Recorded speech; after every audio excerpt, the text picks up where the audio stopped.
In the middle of the city, inside a building that looked more like a palace than a concert hall, the air was heavy. It was the final night of the extreme virtuoso competition, and the place was packed. There were hundreds of people sitting in velvet seats, all dressed in their finest clothes.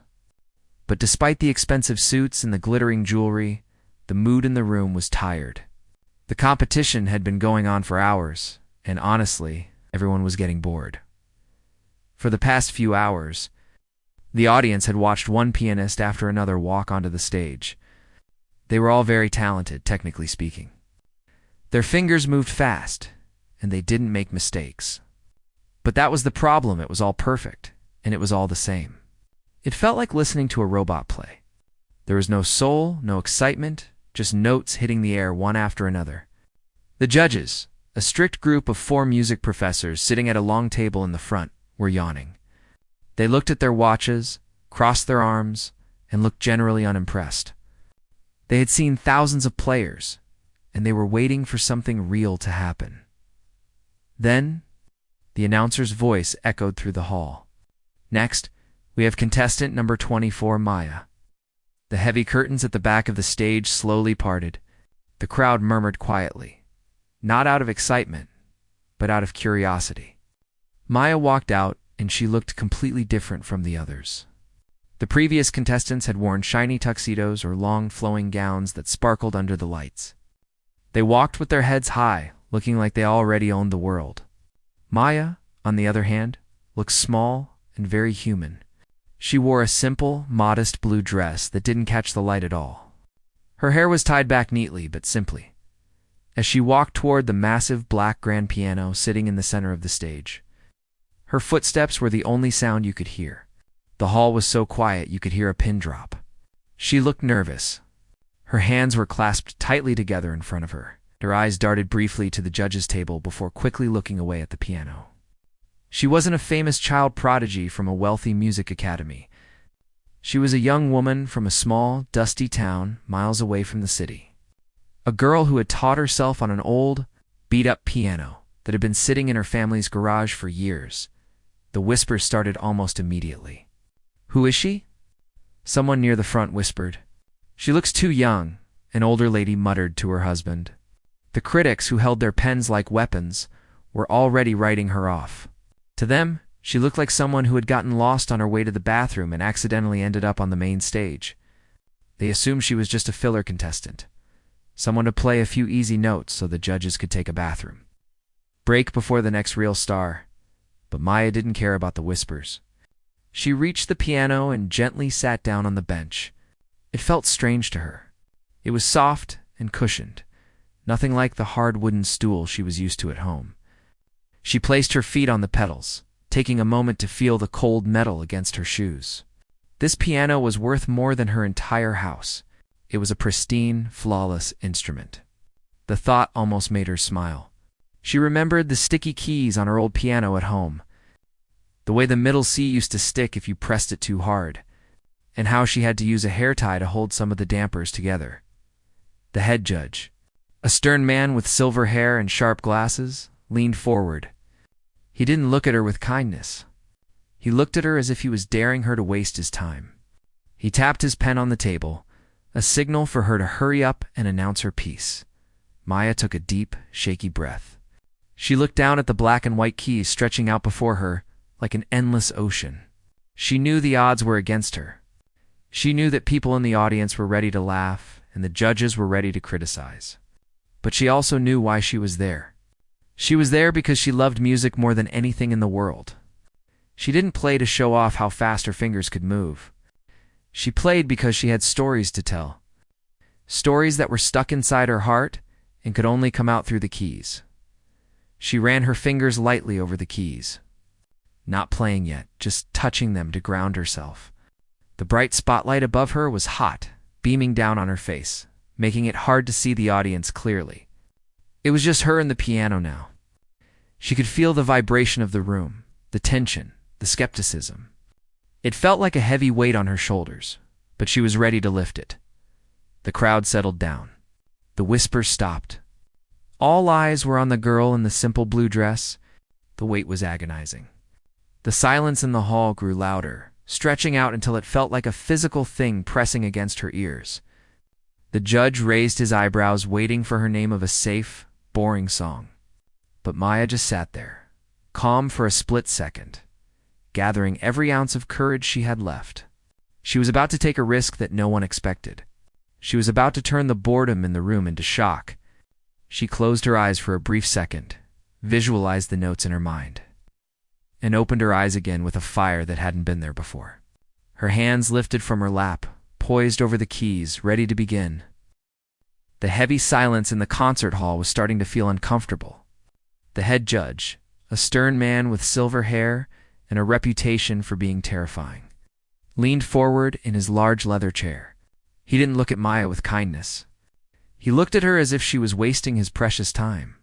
He tapped his expensive pen against the wooden table, a sharp, rhythmic sound that echoed through the quiet room. The sound seemed to say, "Hurry up, get this over with, go home." "And what will you be playing for us today?" the judge asked. His voice was cold and flat. He was probably expecting something simple, a safe piece that students learn in their first year of lessons. He was ready to zone out, check his phone, think about what he was going to have for dinner later.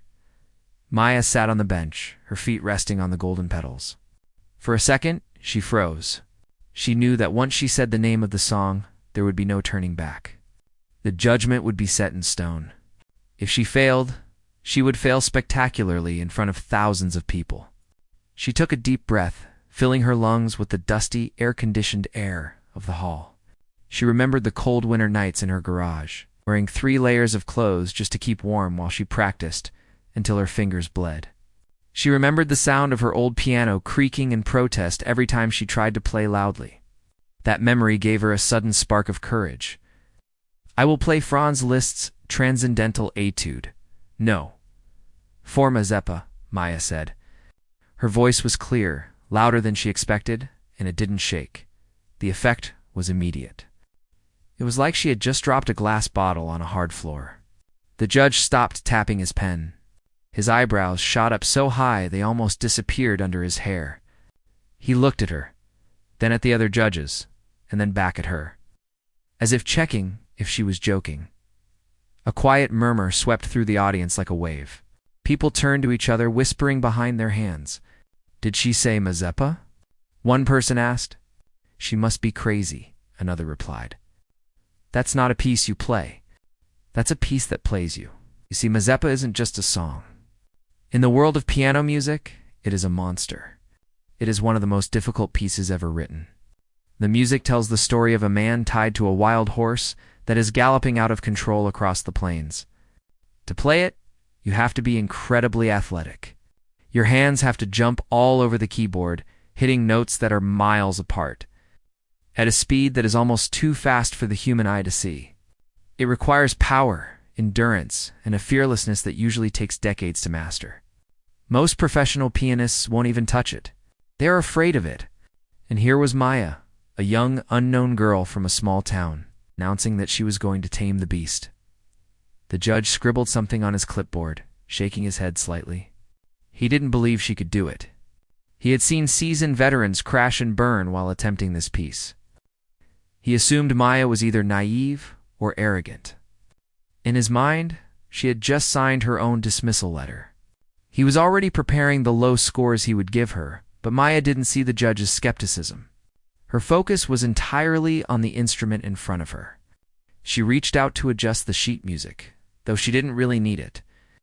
She had memorized every note, every rest, and every dynamic change weeks ago. The notes were burned into her mind like a map. The atmosphere in the hall shifted. The boredom was gone, replaced by a tense, electric anticipation. It was the feeling you get when watching a tightrope walker step out onto the wire. Everyone was watching to see if she would fall. The audience stopped checking their watches. The critics stopped writing. Every single pair of eyes was fixed on the stage. The air felt thick with pressure. Maya could feel the sweat on the back of her neck. She knew that people were waiting for her to mess up. They wanted to see the disaster because that would be the real show. But she didn't care about them anymore. She wasn't playing to impress the judge in the silver hair. And she wasn't playing to please the critics. She was playing for herself. She was playing to prove that the girl who practiced on a broken piano in a dusty garage deserved to be on this stage. Just as much as anyone else, she lifted her hands and hovered them over the keys. Her fingers looked small compared to the massive span of the keyboard, but they were steady. She closed her eyes for just a heartbeat to center herself. She imagined the sound of the galloping horse, the thunder of the hooves, and the desperation of the story. She felt the rhythm in her chest, thumping like a second heartbeat. The judge leaned back in his chair, crossing his arms over his chest. He looked ready for a train wreck. The audience held its breath. The silence stretched out, heavy and waiting.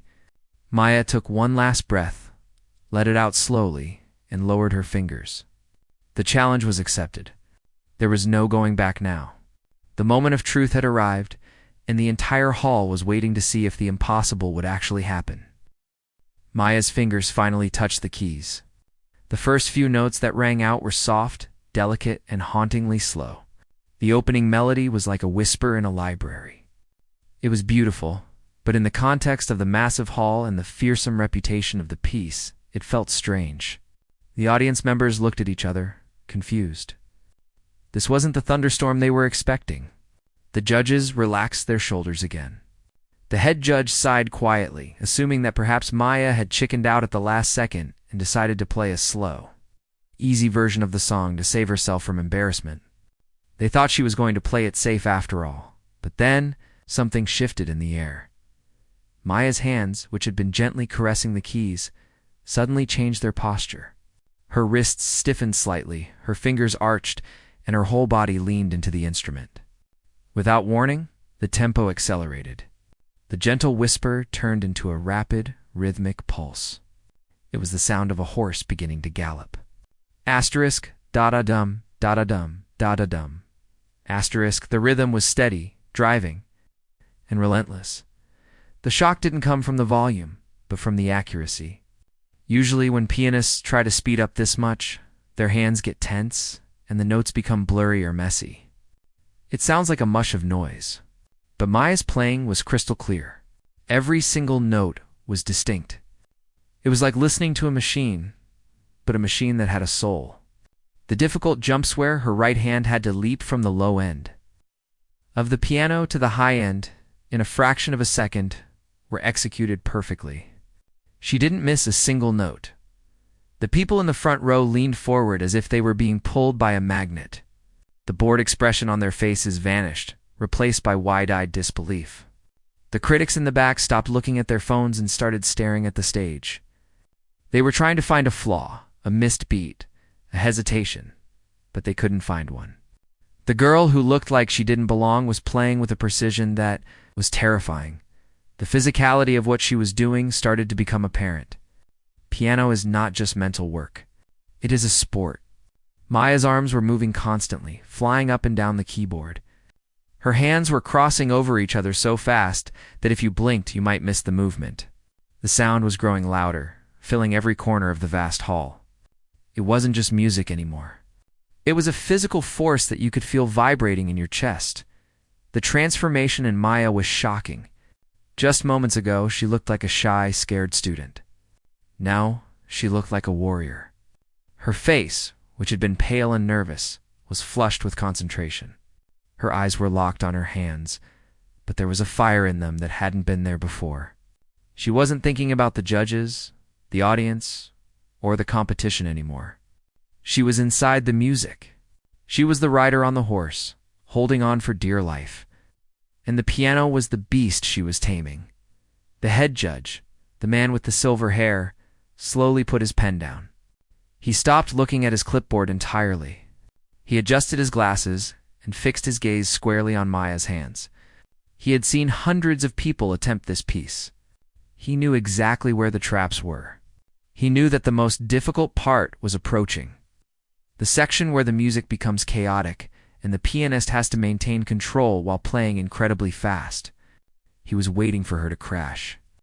He expected her to tense up, lose her rhythm, or have to stop to recover, but she didn't single quotes. As the music swelled, Maya seemed to get stronger, not weaker. The faster she played, the more confident she became. The sound coming from the piano was huge, echoing off the high ceiling like thunder rolling across a valley. The audience wasn't just listening anymore. They were witnessing something historic. You could feel the energy in the room change from skepticism to pure awe. It was the kind of silence that happens when something so amazing is happening that no one wants to make a sound and ruin it. No one coughed. No one shifted in their seats. 3,000 people were holding their breath. Captured by the magic coming from the hands of this young woman, she played a series of rapid, trilling notes that sounded like a cascade of diamonds falling onto a marble floor. It was beautiful, but it was also aggressive. She was attacking the piano, showing it who was boss. It was a stark contrast to her modest appearance. This was the power of the underdog, the idea that true strength doesn't come from flashy clothes or a famous name, but from raw, undeniable talent and hard work. Maya's fingers were now a blur of motion. She was approaching the middle section of the piece, the part that separated the good from the great.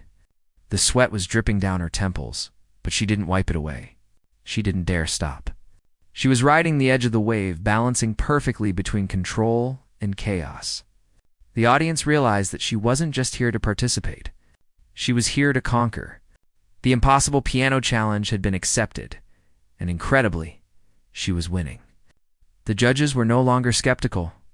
They were witnessing a miracle unfold in front of their eyes, and they knew they had to watch every second of it. As the music moved deeper into the heart of the piece, the difficulty level went from hard to absolutely terrifying. This was the part of the Mazeppa that most pianists, even the great ones, approached with a sense of dread. The speed doubled, and the notes became thicker and more complex. It was no longer just a melody. It was a massive, swirling wall of sound crashing down on the audience. The gentle galloping rhythm from the beginning had transformed into a full-blown stampede. Maya's arms were in constant motion now.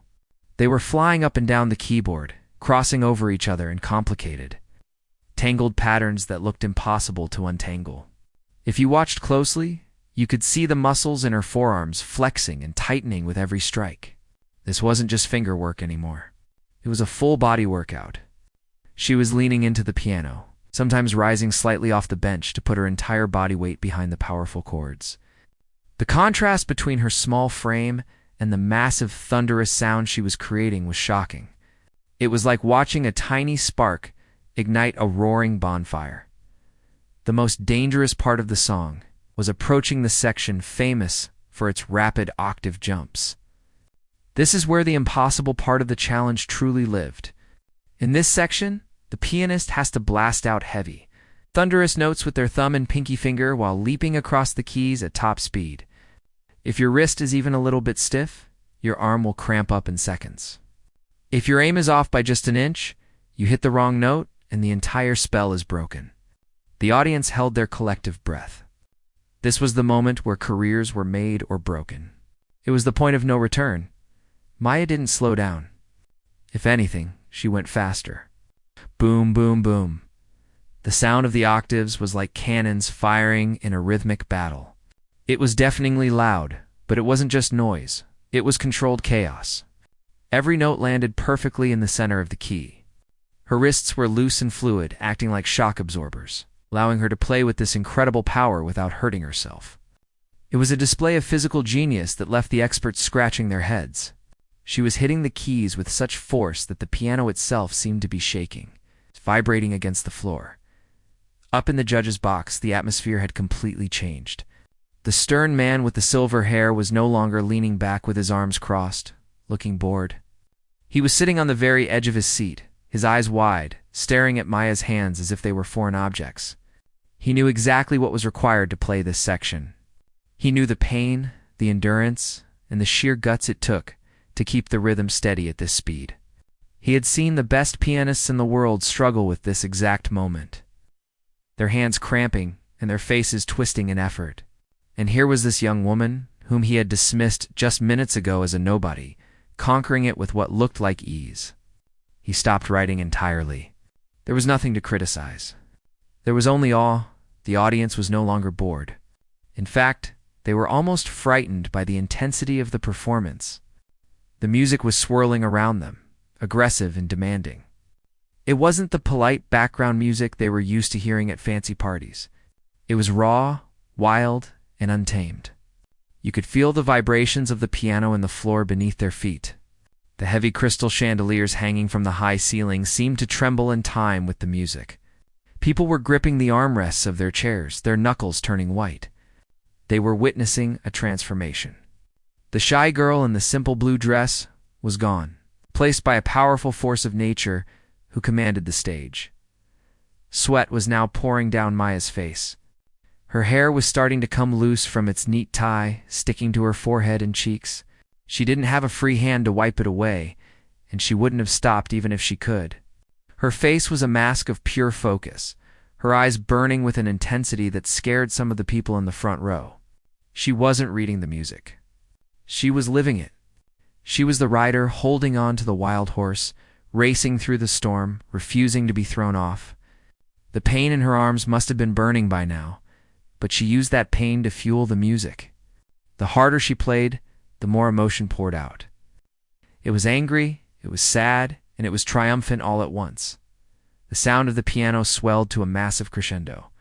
It felt like the roof was going to blow off the building. The notes were coming so fast that they blended into a single screaming line of melody that tore through the air. It was a sound that grabbed you by the throat and made you pay attention. There was no escaping it. The critics, the skeptics, the bored teenagers in the back row, everyone was hypnotized. They forgot about their phones, their dinner plans, and their prejudices. They were just witnessing a human being pushing themselves to the absolute limit for the sake of art. As the section reached its peak, the chaos seemed to become organized. The thousands of notes merged into a beautiful, terrifying wave of sound that washed over the entire hall. Maya was controlling the storm with a mastery that was far beyond her years. She wasn't just surviving the impossible challenge. She was dismantling it, note by note. The realization swept through the crowd like a cold wind. She was actually going to do it. She was going to pull off the miracle. The energy in the room was no longer just anticipation. It was excitement, pure and electric. They were riding the roller coaster with her, climbing to the very top, breathless, and waiting for the final drop. The firestorm was raging, but Maya was the one holding the match. The music was reaching its breaking point. The sound was so loud now that it felt like a physical weight pressing against the walls of the concert hall. Maya was no longer sitting quietly. She was practically standing, her body lifted off the bench by sheer force and adrenaline. Her hands were moving in a frantic blur, a storm of motion that seemed impossible for a human to sustain. The notes were crashing down like waves against a rocky shore, faster and faster, building up to a moment of pure explosion. The audience was on the edge of a collective nervous breakdown, their hearts beating in sync with the thunderous rhythm coming from the stage. Everyone knew the end was coming, but no one knew how she would land it. And then, with one final decisive motion, Maya brought her hands down on the keyboard for the last chords. It wasn't a gentle tap. It was a strike. She slammed her fingers into the keys with every ounce of strength she had left in her body. Bam! The sound was like a gunshot going off in the cathedral-like quiet of the room. The massive grand piano seemed to groan under the impact, sending a deep, vibrating shockwave through the floorboards, up the legs of the chairs, and straight into the chests of everyone watching. Instantly, Maya yanked her hands up into the air, freezing them above her head. Her chest was heaving, gasping for air, her hair messy and stuck to her face with sweat. The movement was so sharp and sudden that it cut through the music like a knife. The piano strings hummed with the aftershock of the final chord, a low, growling vibration that filled the entire hall. But what happened next was the most shocking part of all. For 5 seconds, there was absolutely nothing. No clapping, no coughing, no whispering. It was a silence so thick and heavy that it felt like the air had been sucked out of the room. 3,000 people were frozen in their seats, their mouths slightly open, their eyes glued to the stage. It was the kind of silence that happens when something is so shocking, so unexpected. The human brain needs a few moments just to process what it just saw. The impossible challenge had just been completed right in front of their eyes, and the reality of it hadn't hit them yet. The head judge, the stern man who had been ready to dismiss her, sat motionless. His pen had finally fallen from his hand and rolled onto the floor, but he didn't even notice. He was staring at Maya, his expression wiped clean of its usual arrogance. He looked like a man who had just seen a ghost. The skepticism was gone, replaced by a look of utter disbelief. Then, the spell broke. It started with a single person in the back. A shout, "Whoa!" Then, a man near the front stood up abruptly, his chair scraping loudly against the floor. Suddenly, the dam broke. The silence shattered, replaced by a roaring tidal wave of noise. It wasn't just polite applause. It was a chaotic explosion of emotion. The crowd erupted into screaming, cheering, and stomping. Every single person in the hall shot to their feet.